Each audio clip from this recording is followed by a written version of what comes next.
I am going to ask Councillor Wharehinga to open with Karakia for us. A morena tātou, mīnoi tātou. A manawa mai te mauri nuku, manawa mai te mauri rangi, kei ahau te mauri tipua, kei ahau te mauri tāwhito, kei ahau te mauri no hea. No tiki tiki o rangi, no te wai oro tāne te wai ora. Tēnei te mauri ka whakapiki, tēnei te mauri ka whakakake, tēnei te mauri ka puta ki te whai ao, ki te ao marama, ki te matatawera e tuake me. Uhi, wero, tau mai te mauri, haungi hui e, tā ki. Kia ora, and thank you for that. So apologies, Councillor Seymour is on her way. She's just at another hui, so I'll just move Councillor Seymour for lateness. Any other councillors not here today? Full house? Okay, I'll move Councillor Seymour, seconded by Councillor Wharehinga for lateness. All in favour? Contrary, carried. Thank you for that. Any declarations of interest today? We've got a fun day ahead of us. No. Confirmation. I'll take you to page 5, councillors, for our confirmation of our minutes. It's moved by Councillor Burdett, seconded by Councillor Sheldrake. Any questions or discussions in regards to our minutes? So Annie sends all our minutes out after meetings, and if there's any corrections, you just need to get back by the time she puts on the email, and then it is passed here for us for one final read. So if there are no questions or queries in regards to our minutes, Councillor Burdett, microphone. There we go, 1 minute in. Did ask Her Worship to give me forbearance so I can speak to this. This is about the Waipu Catchment, the Joint Management Agreement and the Governance Group, but you'll note at the bottom, approval from the Joint Governance Group is required before dollars can be placed in the Waipu River. Now, I might have gone on over the years as a broken record, and the seriousness of this was Ruatoria was at risk. The former mayor and the late CEO, Bob Elliott, were convinced that the community were right. We asked them to come to a meeting and they had a look at it, the river in full flood. And from there, the decision was made to put some money in and protect Ruatoria. The dollars eventuated out of that. Ron Headley manufactured them. Our own Peter Higgs and the engineer at the time, Hogan, put them into the river. A result of a loan, not only to the immediate people and people in Ruatoria, the outer reach, and then as far as Taufipara, $780,000 loan. Half the dollars were put in the river, the rest weren't. The former mayor Meng didn't want it to happen because he said people couldn't afford it. My point is, as I said to David the other day, I'll be in the ground. If you stay here with the council, you'll be like me, grey-haired, before anything happens. They should be in the river, doing what they're built to do. There's nothing in the long-term plan. We've got a very good team that are addressing some of the issues in terms of the Waipu restoration, i.e. planting poles.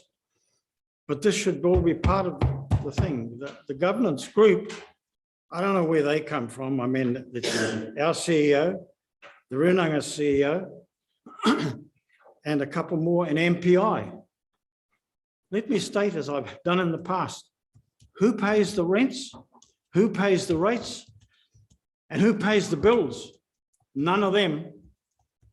Farmers both sides. David did give me a commitment some time ago that we would go to the community and talk to them about not just this, but about placing the dollars.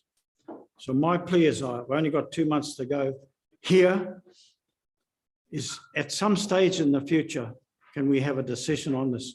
But more particularly for me and the community that I represent, when Peter Higgs was the manager of engineering and works, we met every 3 months. We got a complete breakdown on the loan, what was still owing and the repayments made, and some of the issues. There is a group, the Waipu River Group, made up of those very people that pay the rent rates and wages.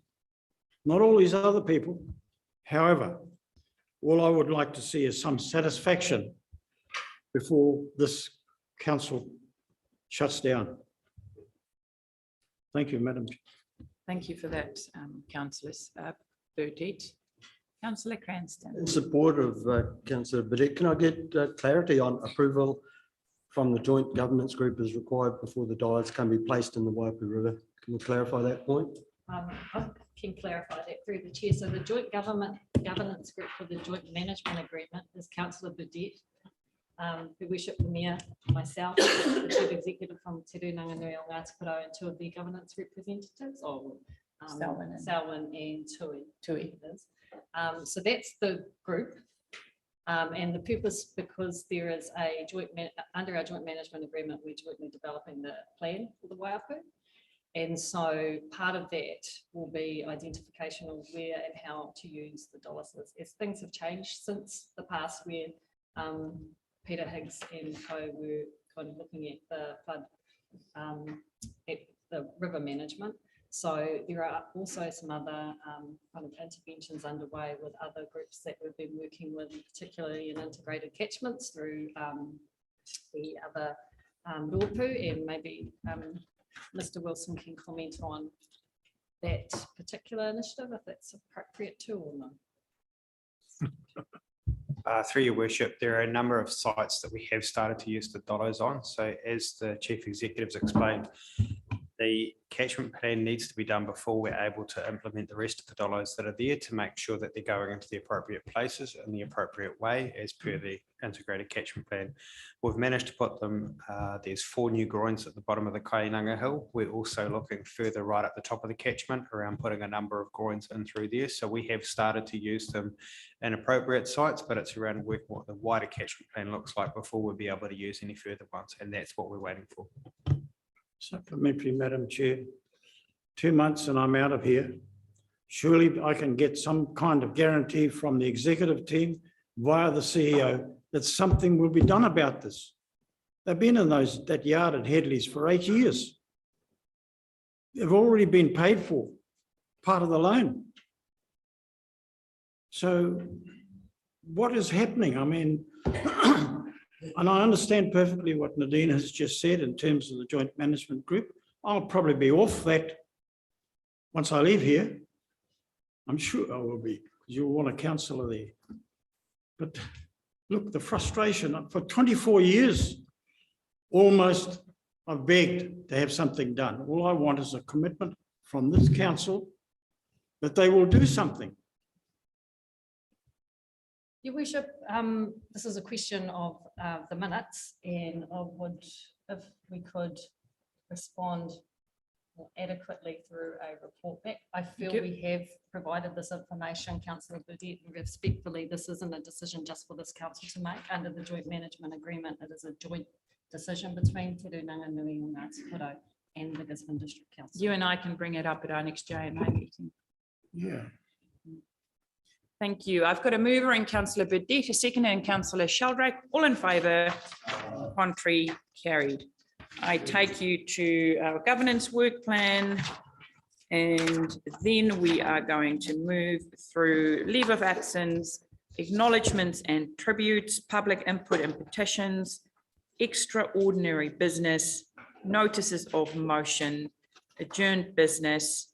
And without further ado, I take you to page 11. Our first report is our Treasury report. Thank you, Pauline. I'll hand over to you. It's a noting report, councillors. Thank you, Worship. So I'll just bring up a little bit of the point of difference of the two financial reports in the public section. This one is up until 30th of June, and why it's reported up to the 30th of June is basically a cash position. The one that follows, which is the financial position, is up to the 31st of May because the timing of accruals and when you receive the final creditors, it was about the 27th of July. And so this report is the 2nd of August. So that's why there's a difference between the two reporting. Of note, it explains the position of what the loans were at the 30th of June, and of other things that is probably of, as you might have seen, the interest rates are going up. And the interest rates were, as we know, the interest rates have been increasing. The long-term plan, because of the swaps and the things that we have underneath our own mechanisms, for the life of the long-term plan was assumed to be at 3.4. This for the life of 2022, the interest rates is probably an average of about 3.2%, but we've just seen in the last little while of this report, which is on page 17, you have a graph, table graph, and there is 3 lines on that. There's the yellow line, which is benchmark, which is what's included in the interest rate assumed in the long-term plan. And there's 2 long-term plans. That's why you've got 2 different lines there. There's the black line is what is actually our bucket of interest rates assumed. And then the actual red line is what it would be if you didn't have our swaps and our requirements to mitigate the list of interest rate risks.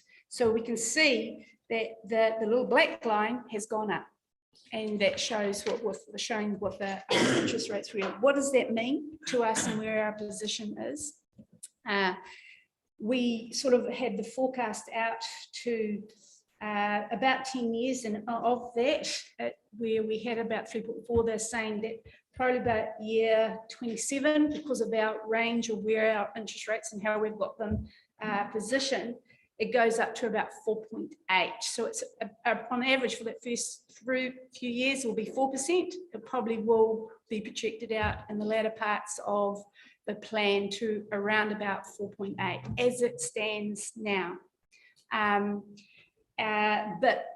So that is that sort of the indication we were trying to get to where it is and what are the impacts it might be in a little while of things. But that's probably the main takeaways. Happy to take any other questions. Thanks for that, Pauline.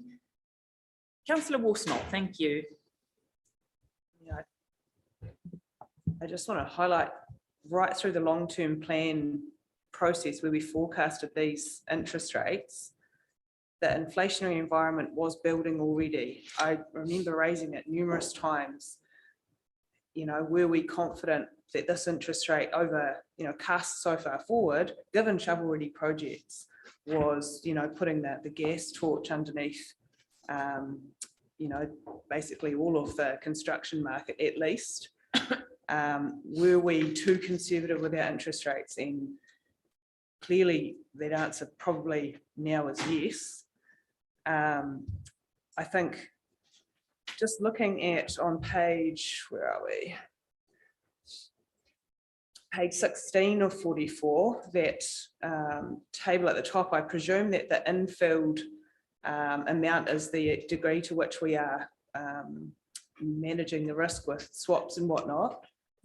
That is right at the bottom of our minimum. So that means we are very exposed relative to the corridor and the maximum to interest rate changes.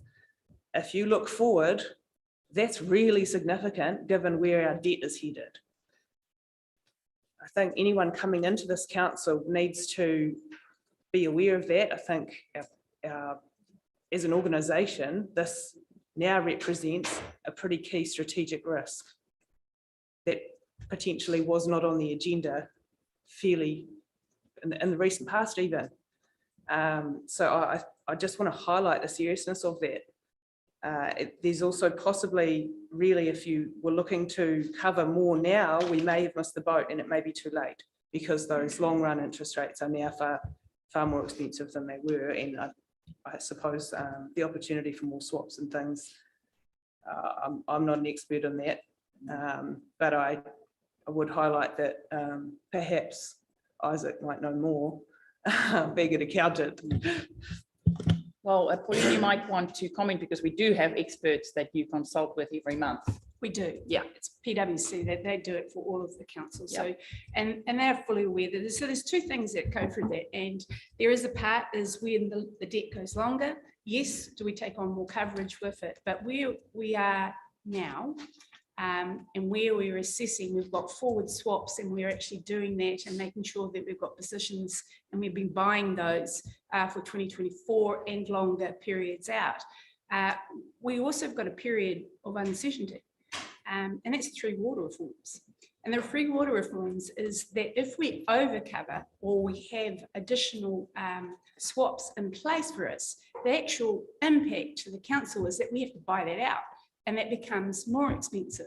So we are taking this approach is making sure that within the corridor is to make sure that that covers and it moves within place until we know the certainty of what is coming back to us, so we actually can cover at the appropriate level of debt. So yes, there is the one approach to say we need to move to actually have a higher coverage in here, but if we do that, we become to the maximum level of that corridor, and that means we actually have even additional higher cost of interest. So we're in between that balance and managing the based on the advice that we actually have from the experts, which is PwC. Supplementary to that, that is information this table should have. If we, and it may be that there's a report needed to come back to the future council around how much of this we expect to move into 3 waters, because it's not possible to make an informed decision as to whether or not we do have the appropriate level of cover when it's bundled like this, and underneath that you have these assumptions being made. This graph simply says that this is our corridor policy, and we are right at the very bottom of that in an environment where at the moment it looks like we're looking for a 4+ interest rate when we've budgeted on mid-3s. That's not to say that it's not going to be even higher still in the future. So for such a significant area of risk for a council that doesn't have much spare money or any, I would suggest that sooner rather than later, that breakdown needs to come to this table. Thank you for that. Any more questions? Isaac, thank you. That was just my question around do we have any understanding of what debt's going to be transferred yet, and whether we actually expect to incur the 24 million that was in the budget that we haven't incurred yet? So we've given what the expected debt, and we reported it a couple of times, probably 4 or 5 times, with regards to the 3 waters and what we expect it to be. We say that the overall 60 million is around 60 million that we probably have at the 30th of June 2024. Of which we're saying what we've got in reserves we'd have to pay back to them based on the parameters that we know at this time that's coming from central government. It may change. It's around 40-odd million. So we base that. We have a lot of scenarios that come, and that is part of the operational part that the management comes with it. But what we can do, and it's not a problem, is once we get a little bit more certainty of that, which is around about in between the election time, unfortunately, so about September, October, we'll have PwC come back and, like they do on an annual basis, give you a report of what's the market's doing, what are we doing, what are we entering into, so that you can have that full management sort of foresight that go through, and what are we doing with regards to mitigating the risk. In the kind of no worse off scenario, do they provide any cover for that? You know, if we are stuck with interest rate swaps above what we need, is that part of what they kind of cover? Because, you know, and that is the unknown. So the simple review that came on Tuesday is councils are doing a number of methods. Ours is prudent, is saying that free water is occurring, and so we're taking the 2 scenarios and making sure that we've got at least the minimum. As we move in, we'll move to the midline, but we don't want to get over to the maximum if it comes out. Some councils approach, which is interesting, that they are saying it hasn't gone ahead, and so therefore they're tracking on. So without the flexibility of knowing what you're entering into can go other ways. We haven't been told if we would be paid out for a higher cost associated with it, but the models that have been indicated is that it's a generic approach to all councils. So if you've incurred higher, it will be applied on a formula basis, but we don't know those. One thing we do know, a lot of uncertainty going forward, and hopefully as more come to light, we will be able to fit that into our financial plans. Do I have a mover and a seconder? Oh, Councillor Cranston, thank you. Yeah, I'm often frustrated when I look at interest rates and how they're handled so conservatively, if you like, and I know that's a commitment that we do have to take, being conservative, but when I look at this graph, it kind of looks like we always seem to miss the boat with getting near the commercial interest rates. I mean, the gap between the benchmark and where we're at, it's good to see that we're below budget, but it seems there's a 2-year period where we were nothing like the market. You know, the market was down around 2.5 and we were still stuck at 4, or close to 4.5 for that whole period of time when the interest rates were really low. And then when we finally got to the advantage, bang, popped up again so quickly in that last period from, well, just gone from April. I understand that the market has bounced back, but it just seems that we don't get the advantage of that long period of time when those rates were down really low. So it'd be an interesting conversation with PwC to see if they can strategize a better way of taking advantage of the market, which most of us got the advantage of having low mortgage rates, but council seems to have missed out by a good 1.2%-ish.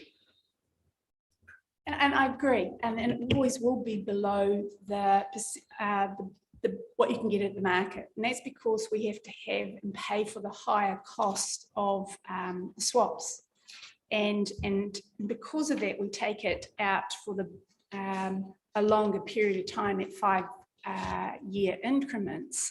That means we were paying, and why you don't see it, we were paying high interest rates. We were paying 5 or 6% on some of those swaps. And only recently, when they roll over, that we actually got the 1.98 and the 1.99%, and that started to reduce our overall. So there is a lag, and there will be a lag, and that is with the kind of the strategy is say, okay, but we need to minimize and try to alleviate that gap that fluctuates with it, but you have to pay because of that, and there's a bit of a lag, but definitely PwC coming through can actually say what are we doing and what are the strategies we've got. Councillor Badit, was your hand up? No. No. Councillor Dowsing, you can just turn the microphone off, Bill. Thank you. Just in terms of Councillor Cranston's question, if we looked across the history of say 5, 10, 15 years, would we have been better off to not have swaps? I would imagine that in the environment for the last maybe 25 years since we've seen big interest rates, we would have been in a preferable position to not be using swaps whatsoever. You're probably right with regards to those kind of the risks, but when one, prudent financial management, which is in your local government, you have to be able to mitigate that. You have to have a policy. You can't wing it by not having those mitigations in place. You can't wing it without having those policies for mitigations in place. Choosing to use the mitigations is the purpose of the policy. I would just have to say that our auditors would disagree entirely, and we would be have a restricted sort of they wouldn't sign off on that. Yeah, I guess to look across the history of the council and for the longest time. Actually, I would imagine for the duration of my lifetime, it's probably been essentially in a favorable position to not utilize swaps. So so it's questionable whether it is financially prudent to pay 1% or 1.5% higher continuously for decades. That's why it's called hedging. Hey? But yeah. Anyway, Councillor Akwata Brown, thank you. Chair, my question is kind of within the framework of, you mentioned 3 waters reforms kind of impacts we're not certain of. Are any of the other reforms going to have impacts into our financial frameworks? You know, because there's a lot of talk of changing things in respect to this. So following on from Councillor Dowsing, whether swaps will be something that maybe comes out of the mix. But the other reforms, are they going to have any impacts into the financial space? Do you know? Inevitably, they possibly will, depending on what that is. And we just need to quantify it once we get more certainty of what that is. And they would, in the long-term plan, you'd hopefully have, you're doing your budgeting, what are the expected costs, etc. with it. But at the moment, there is sort of, it's an unknown. Yeah. Anyone wants to ask a question, query of this report? Yes, Councillor Worsnop. Sorry, just two things. I take it from what you've said that we potentially are completely or very exposed if there's a change in government and the government sticks, the change, the National Party stick to their commitment of not following through with Three Waters. And secondly, are we happy with the advice that we're being given that we appear to have been overhedged and now potentially we could be underhedged? And I know that we rely heavily on advice, but that's not to say that we can't question whether our advice has been good advice, given that there have certainly been many instances of, I guess you'd call the mainstream advisors being a fair way off the pace with regards to what was driving the economic changes in the economy. So just through the chair, the position that we've taken, if there's a change of government in the Three Waters, is that we're not adversely impacted. So we would be our page 16, you've got the graph, we're on the bottom, we'll be in the mid. So we're actually, we're hedging it both ways. And so that's where, if we were saying it wasn't going ahead, we would probably be in a worse position, but we're actually hedging it. Sorry, if it's not going ahead, our position, our hedging position will be, is that where it is now? Okay, which is where it's for, which is close with regards to it. If it goes ahead, we would tend to be just above the mid. But if you didn't take anything of that into account and go through, you could be overhedged. And so that's where we're making sure that we are covering, and we're going through as we take on more debt and as we are getting longer out there, what are the positions and how do we actually, and more knowledge as we get with regards to actual debt repayments. Yes. Which we query our circumstances and with them, and they give us a range of what other parts are coming through, but we always take it from ours, knowing our level of capital expenditure. The driver of this is capital expenditure, right? And so therefore, if there is uncertainty of when capital expenditure occurs, then you've got to take what's likely to occur and what's cash flows coming through and what are we getting for other things. So you all the time actually taking that indication, and we're doing it with them. So yes, happy with the advice that we're actually getting. Thank you. Anyone going to move our report, our Treasury report? Moved by Councillor Burdett, seconded by Councillor Robinson. All in favour, contrary, carried. Thank you, Pauline. I take you to page 20 of 44. We are going to talk about our financial report ending 31st of May 2022. Thank you for the thorough notes, Pauline, and explaining the delays and where things are behind or earlier. Councillors, this is quite self-explanatory because I don't think, Pauline, you have to speak to this. Any questions or queries of Pauline? Now is your time. And if there are none, please someone move the report. Moved by Councillor Dowsing, seconded by Councillor Hughes. All in favour, contrary, carried. Okay, we go. Mr. Wilson, are you the last person, or is that still Pauline, where we talk about Fulton Hogan maintenance? Just stay like this, all good. I'm going to take you to page 33, councillors. It is the Four Waters operations, talking about review of outsourcing Land Rivers coastal maintenance work to Fulton Hogan. Mr. Wilson, did you want to say a little something about it, or are you open for question? Open for question. Councillor Seymour. Thanks, Madam Chair. I was just going to say it's an interesting report. It shows that it is being successful to be outsourced, and I'm happy to move the report. Thank you, Councillor Seymour, seconded by Councillor Akwata-Brown. All in favour, contrary, carried. Thank you, councillors. Oh, but you can still ask a question. Thank you. Mr. Wilson. Transferring it to Fulton Hogan, David. Tell me, does this involve rivers and drainage? Through your worship, this is the Land Rivers and Coastal team, which is the drainage teams have, so the physical delivery teams have gone out, but the engineers have still stayed in-house. Supplementary, Madam Chair. If I ring up for a request for service to have the college drain done, which gets filled up regularly, is Fulton Hogan going to come and fix it in Ruatoria? So through your worship, depending on where the work is whether or not it will go to Fulton Hogan as part of this, or if it sits within the college drain, I'm pretty sure is one of the roading assets. So one of the things when the RFSs come in, we'll look at which one of the teams it sits with, but Fulton Hogan has the contract for the whole district.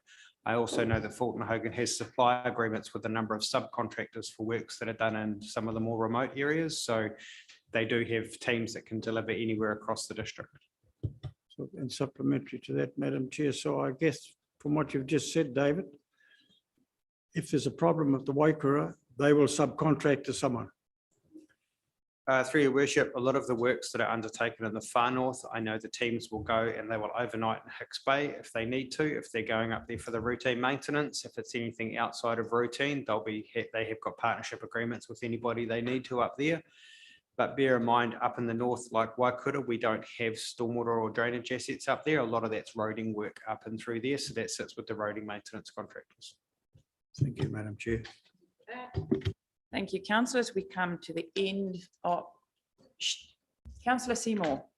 Before we finish the finance and performance meeting in public, Madam Chair, I sent a note last night asking for any good reason for the Wainaki palm oil paper to be in public excluded, and I thank you.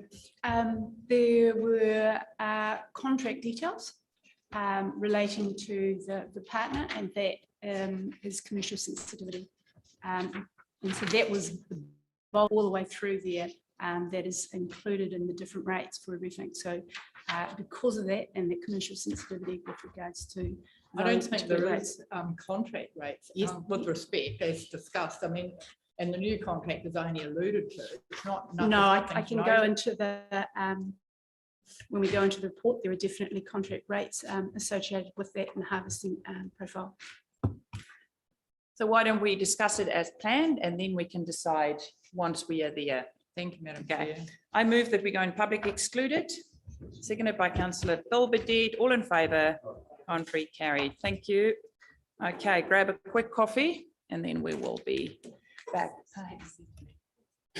My picture.